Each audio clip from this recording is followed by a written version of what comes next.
Assalamualaikum warahmatullahi wabarakatuh. Waalaikumsalam warahmatullahi wabarakatuh. Alhamdulillah. Alhamdulillahil aliyyil a'la. Al-karim al-maula. Asyhadu an la ilaha illallah wahdahu la syarika lah, as-samad la siwa. Asyhadu anna sayyidina Muhammad abduhu wa rasuluh. Allahumma shalli wa sallim ala sayyidina maulana Muhammad nabiyil qudla wa ala alihi wa ashabihi ila yaumil ula, amma ba'd. Hadirin mustami'in yang dimuliakan oleh Allah Subhanahu wa taala. Alhamdulillah, kita bersyukur kepada Allah Ta'ala, kita pada malam hari ini dapat kembali berkumpul, bertatap muka dalam keadaan iman, dalam keadaan Islam di rumah Sahibul Hajah, rumah yang indah, rumah yang nikmat. Ya. Tidak terasa kita berzikir, tidak terasa kita belajar di sini. Ya. Dan insya Allah kita sambil berniat menghajatkan semua yang hajat kita, insyaallah terutama hajat Sahibul Bait dikabulkan oleh Allah Subhanahu wa taala. Dan muliakan para habaib, Habib Zain, Habib Alwi, Habib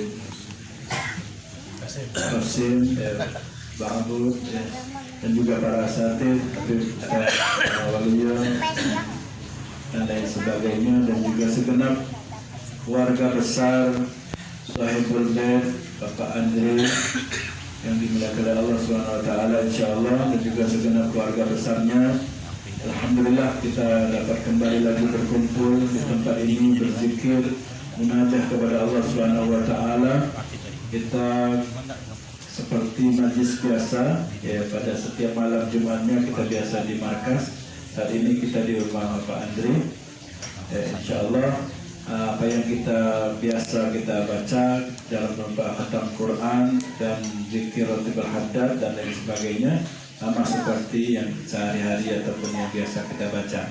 Tidak mengurangi itu semua, insyaallah apa yang menjadi keinginan kita dan semua Sahibul Bait disampaikan oleh Allah Subhanahu wa taala. Alhamdulillah.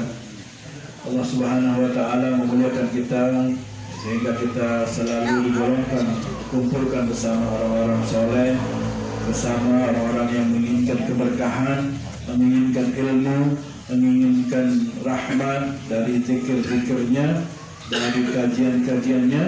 Nah, ini menunjukkan kita adalah orang-orang yang insyaallah pada saat ini dicintai oleh Allah Subhanahu wa taala, diridhai oleh Allah Subhanahu wa taala. Dan bagaimana apa yang disabdakan oleh baginda Nabi Muhammad sallallahu alaihi wasallam, man yuridillahi bihi khaira yufaqihu fiddin. Barang siapa yang diinginkan oleh Allah Subhanahu wa taala, kata Nabi, kebaikan, maka dia akan dipahamkan oleh Allah dan dipahamkan dalam urusan agamanya. Sedikit demi sedikit kita mengikis kebodohan kita, sedikit demi sedikit kita mengikis daripada kelalaian kealpaan kita, sehingga insyaallah dari kikisan-kikisan itu dapat menjadikan kita yang lebih dekat dengan Allah, dekat dengan Nabi Muhammad SAW, dekat dengan syariat Allah, dekat dengan sunnah-sunnah Nabi Muhammad SAW. Karena demi Allah dapat dipastikan orang yang jauh dengan Allah, jauh dengan syariat Allah, jauh dengan sunnah Nabi, maka dia tidak akan bahagia di dunia, apalagi di akhir.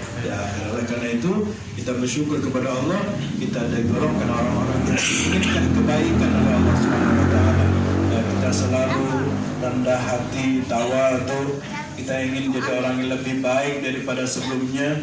Sudah cukup waktu dan umur kita yang lampau diisi dengan kejahiliaan, kebodohan, kealpaan. Sedikit zikir, sedikit ibadah. Kita menginginkan masa yang akan datang, hari-hari yang akan datang, kita lebih memakmurkan diri kita, memakmurkan umur kita, memakmurkan rumah tangga kita dengan ibadah kepada Allah, zikir kepada Allah, dan menjadikan keluarga kita selalu dekat dengan Allah dan mendapatkan rahmat dan ridha dari Allah Subhanahu wa taala. Amin ya rabbal alamin. Dan tentu insyaallah generasi-generasi kita, anak-anak kita, jadikan orang-orang anak-anak yang soleh solehah insyaallah. Amin ya rabbal alamin. Alhamdulillah, ucapan terima kasih buat Bapak Andri dan keluarga yang menjadikan kita terus berzikir sampai saat ini ya. Karena kalau bukan tempat ini mungkin kita kurang semangat ya, kurang bergairah. Tapi dengan adanya ajakan untuk berzikir di sini, mungkin adanya rolling tadi, motivasi semangat bagi anak-anak yang selalu ikut bersama kita. Alhamdulillah, inilah anggota-anggota yang selalu hadir bersama kita. Nah, insya Allah kita semua mendapatkan hidayah dari Allah Subhanahu Wa Taala, dimudahkan rezeki kita, rezeki yang halal, dimudahkan semua urusan-urusan kita, dan terutama hajat-hajat kita disampaikan oleh Allah Subhanahu Wa Taala. Amin ya rabbal alamin. Mungkin Pak Andri ada hajat mungkin ya, kita lagi ada acara ya. Sama nikahan. Iya Ustaz, tadi. Insyaallah. Nah, insyaallah Pak Andri ada hajatan. Insyaallah tidak lupa mengundang kita semua insyaallah. Nah, siap untuk hadir? Siap untuk ramaikan? Insyaallah. Ya. Insyaallah ya, kita siap untuk hadir untuk meramaikan. Siap juga dengan sehingga dapat mengundang rahmat dari Allah Subhanahu Wa Taala. Amin ya rabbal alamin. Alhamdulillah orang tua dari Pak Andri senantiasa hadir ya, insyaallah beliau senang, kita doakan tambah kesehatannya insyaallah, tambah kesembuhannya insyaallah ya, sehingga dapat melihat anak cucunya bahagia, anak cucunya laksanakan hajat-hajatnya insyaallah. Amin ya rabbal alamin. Insyaallah nanti ada undangan khusus buat ya, jamaah majelis kita semua insyaallah. Amin ya rabbal alamin. Tidak panjang lebar, saya hanya menyampaikan sedikit daripada sabda Nabi Muhammad SAW. Beliau menyatakan ada beberapa orang yang mana sholat mereka tidak diterima oleh Allah. Nah, kita jangan sampai bagian daripada orang-orang itu. Kita mengaku sholat 5 waktu, kita mengaku telah meninggalkan pekerjaan untuk sholat, telah meninggalkan ini dan itu untuk sholat, tapi selama ini ataupun beberapa masa sholat kita tidak diterima oleh Allah Subhanahu Wa Taala. Nah, ini harus kita perhatikan. Yang pertama adalah rajulun shalla wahidan bi ghairi qiraah. Ada seseorang yang sholat sendiri tanpa bacaan, tidak baca Fatihah, tidak apalagi surah. Nah, kira-kira ada tak itu?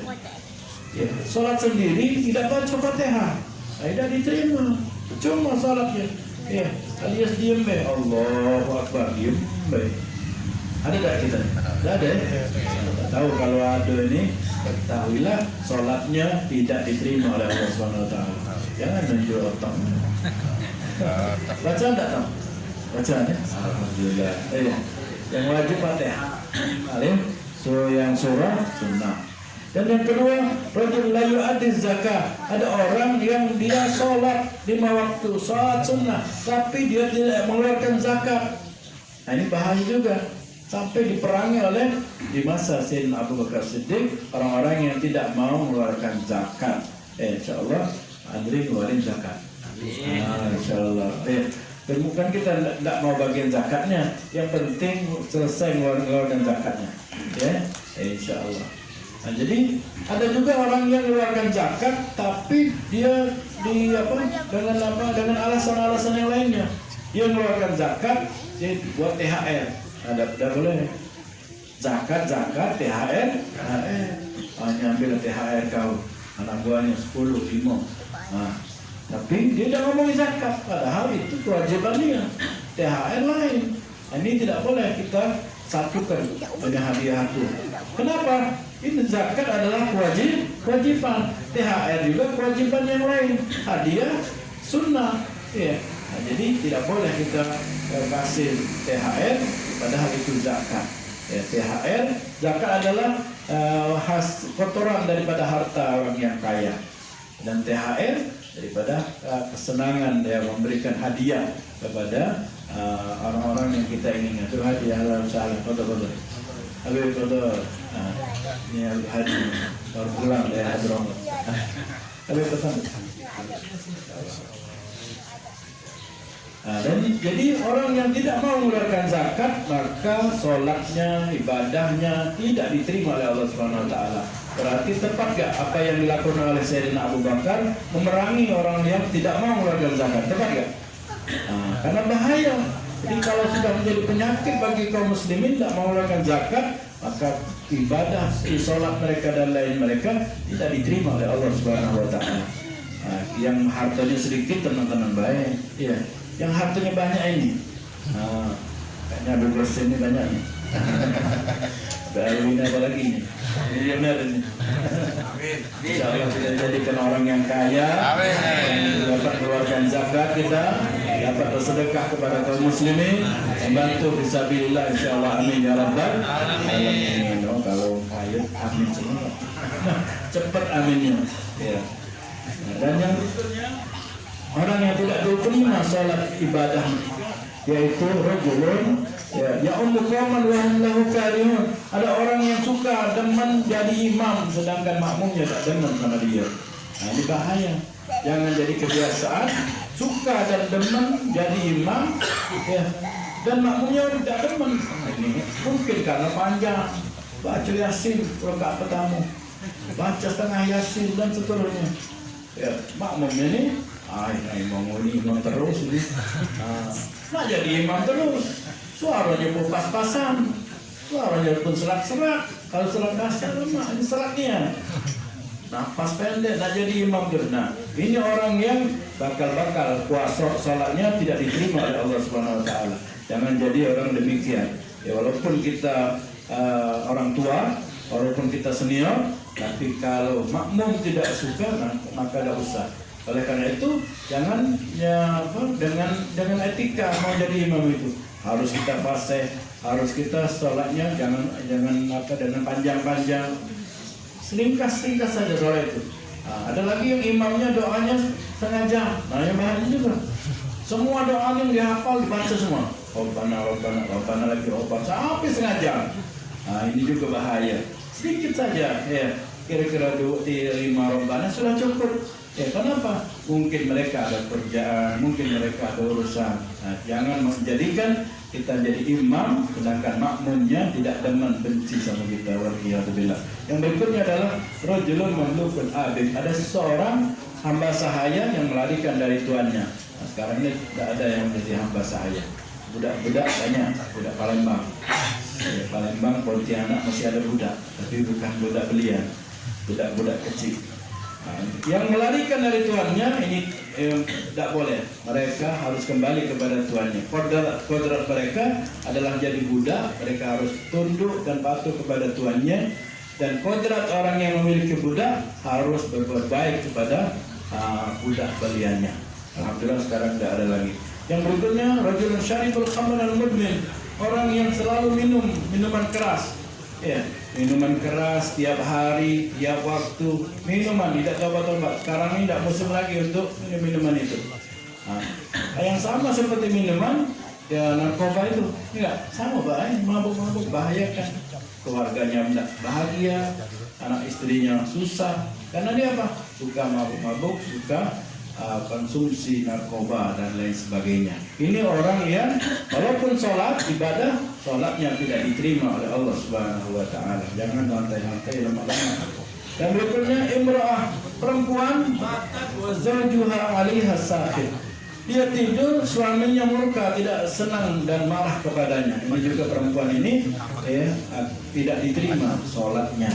Jadi makanya perempuan sebelum tidur harus minta ridho kepada suaminya. Jadi suaminya apa ada hajat, ya ditinggalkannya, dibalikinya, ya melengoskannya, ataupun yang lainnya suaminya bikin marah. Nah, ini perempuan sholatnya walaupun banyak, walaupun ada bekas hitamnya di dahi, tidak diterima oleh Allah Subhanahu Wa Taala. Yang berikutnya perempuan yang merdeka dan dia sholatnya tidak menutup aurat, membuka auratnya, tak boleh. Memang tentu tidak boleh. Mungkin dia tidak tahu apa, sholatnya tidak diterima. Dan yang berikutnya adalah akilur riba, orang yang suka memakan riba. Nah, ini bahaya. Jangan kelemahan makan riba itu. Apalagi sekarang ini banyak yang terperangkap uang online, pinjam online. Banyak nih anak SMA 50 juta, 60 juta. Kena akhirnya apa? Dia jadi orang tuanya susah, orang tuanya derita, habis hartanya karena kan itu adalah uang riba. Ataupun dengan alasan-alasan yang lainnya, mengharapkan pinjam ya, untuk modal, pinjam untuk ini, tapi yang ada ribanya itu yang bahaya. Orang yang selalu kedemanan, enakan, kelemahan makan riba, ya, sholatnya tidak diterima oleh Allah Subhanahu Wa Taala. Dalam hadis dinyatakan orang yang selalu makan riba, maka nanti di hari kiamat dia akan dibariskan dengan anjing dan dengan babi.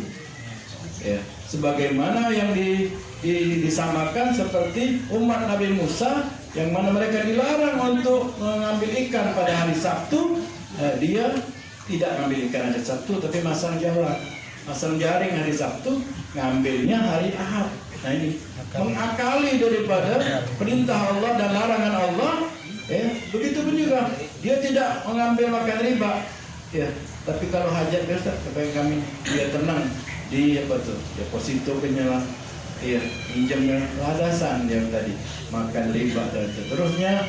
Orang yang selalu makan riba, sholatnya tidak diterima oleh Allah Subhanahu Wa Taala.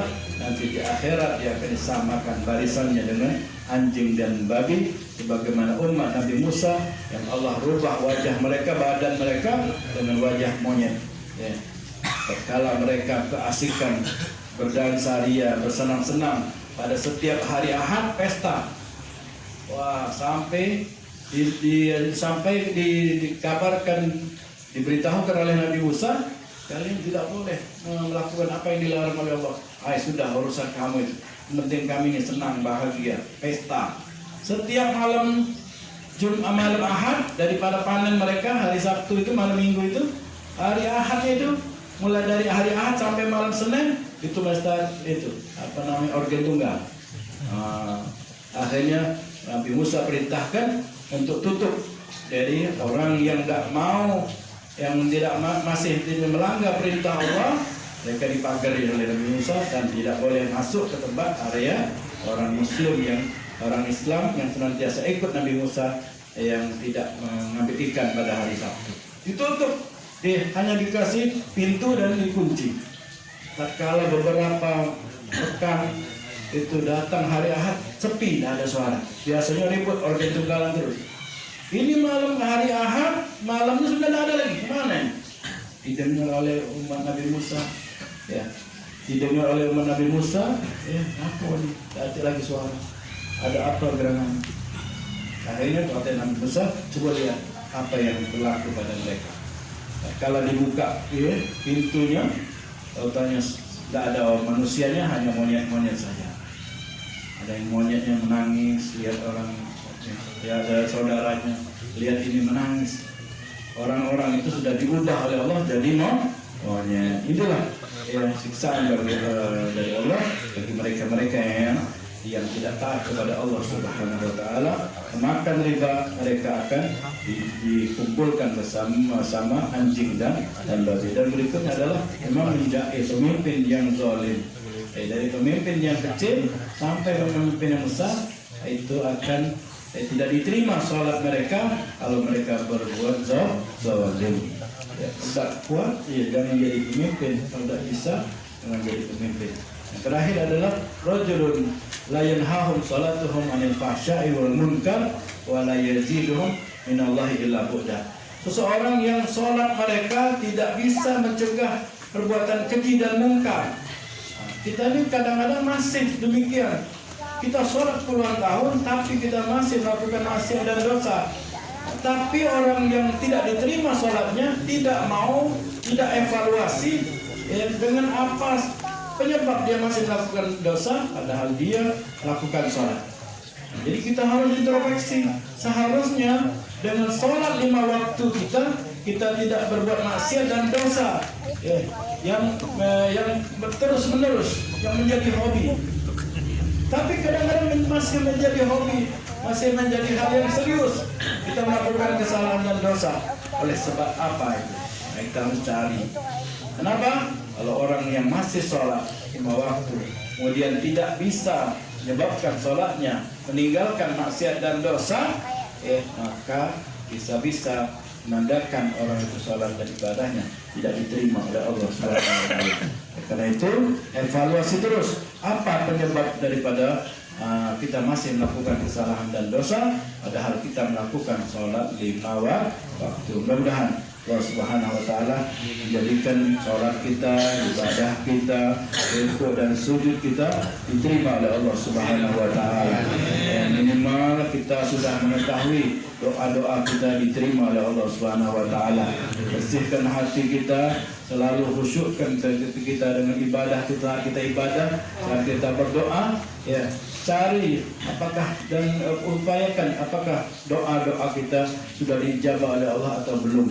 Kalau kita sudah mendapatkan, terus kita istiqomah sehingga kita bisa mendapatkan ridho dari Allah Subhanahu wa Ta'ala. Insyaallah amin. Mudah-mudahan kita doakan anak dan istri kita, keluarga kita dapatkan kebahagiaan, kesehatan, afiat, disembuhkan dari penyakit dan juga dijauhkan daripada mara bahaya, disehatkan, afiatkan semuanya, dan juga keluarga kita, murid-murid kita semuanya diberikan kesehatan afiat sehingga kita semua dalam keadaan di dunia bahagia dan di akhirat kita bahagia dengan amal ibadah kita semua. Amin ya rabbal alamin. Mungkin itu saja yang dapat saya sampaikan. Kurang mohon maaf. Assalamualaikum warahmatullahi wabarakatuh. Waalaikumsalam.